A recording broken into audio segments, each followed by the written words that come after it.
So before I start this review, I'm just going to get this out the way right here and now. The reason why Doomsday is not a character that stood out to me the most is because Doomsday is not a character. Fight me, bitch. I'm ready to make this hill my grave.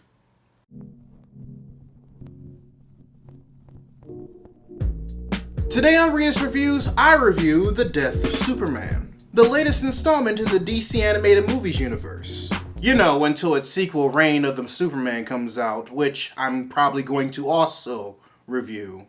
And it's pretty much what you would expect, readers. It's an adaptation of the Death of Superman arc, fitted into the narrative that were received in the same universe as Justice League War. And considering that this is the third iteration of this story that we've received in film, it's definitely the most accurate. Whether or not that's a good thing or not, I'll leave it up for you to decide.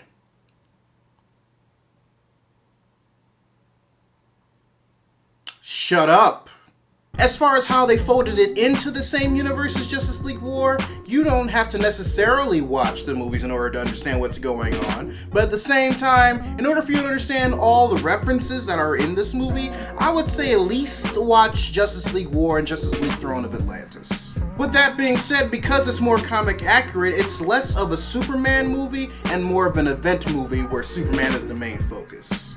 Because that's pretty much all the Death of Superman arc was. So with that being said, let's talk about the characters that stood out to me the most, starting with Superman. Out of all of the DC animated movie universe movies that I've seen, this is the most Superman that I've seen Superman act. Which, given the situation of the movie, says a fucking lot.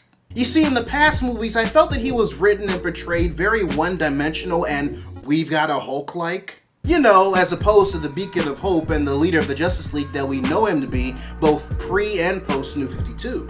It's a shame that it took him having to die in the movie where he's featured the most for him to get a return to form and how he's usually supposed to be represented.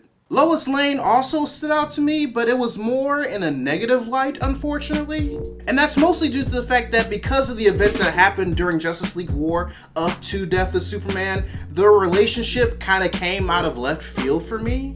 And that's mostly due to the fact that a lot of the content used in the movie first with the Justice League in it was based off the New 52 stories. So seeing Lois Lane's involvement and her relationship with Clark causes me to ask a lot of questions. And question a lot of things regarding Lois and Clark's relationship since we're kind of thrown in the middle of it in this movie. It also doesn't help that we don't get enough time to get to know her outside of previous knowledge from film, TV, and comics. Especially since in this regard we got to know Wonder Woman on a more intimate level when it came to her and Clark. And it just so happens that Wonder Woman is actually my third favorite character in this movie. Not only does Rosario Dawson continually show me that she is worthy enough to be this character's voice, but every single bit of animation with Wonder Woman in it in this movie was fluid and awesome.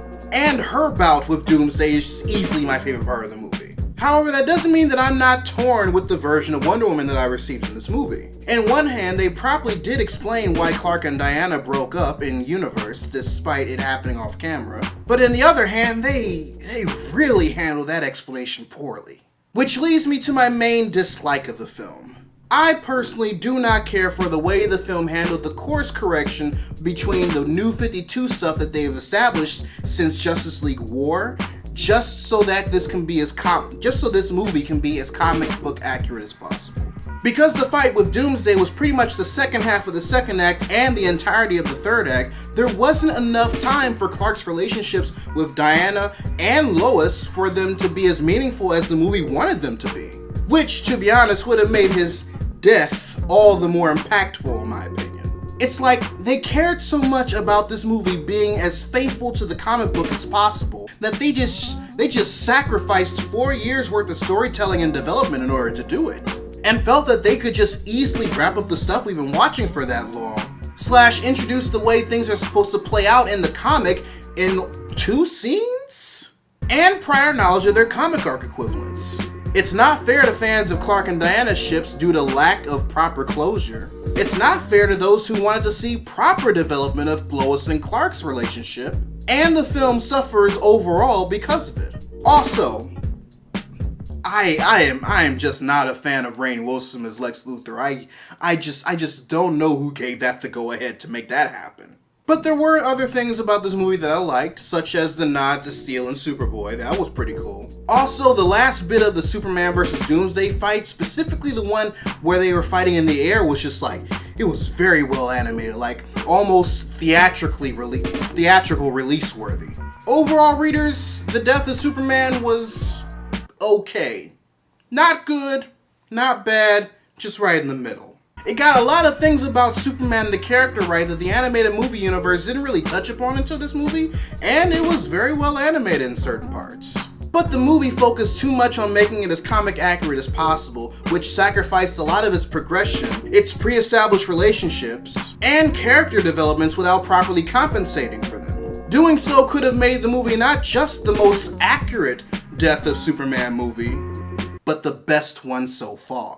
Personally, unless you're already actively buying the DC animated movie universe movies, I couldn't honestly recommend you buy this. I say it's only worth a rental or streaming if you already own the DC Universe streaming service. So with that, readers, your homework assignment for the day. Write in the comment section below what you thought of the death of Superman if you've seen it. If you want to help financially support the channel, you can join my Patreon by clicking the card at the end of the video or in the link in the description down below, where you also find a link to my merchandise store. Also, be sure to subscribe to the channel and turn on notifications, because I post new videos every Monday, Wednesday, and every other Friday. But until then, this is Readus 101. Class dismissed.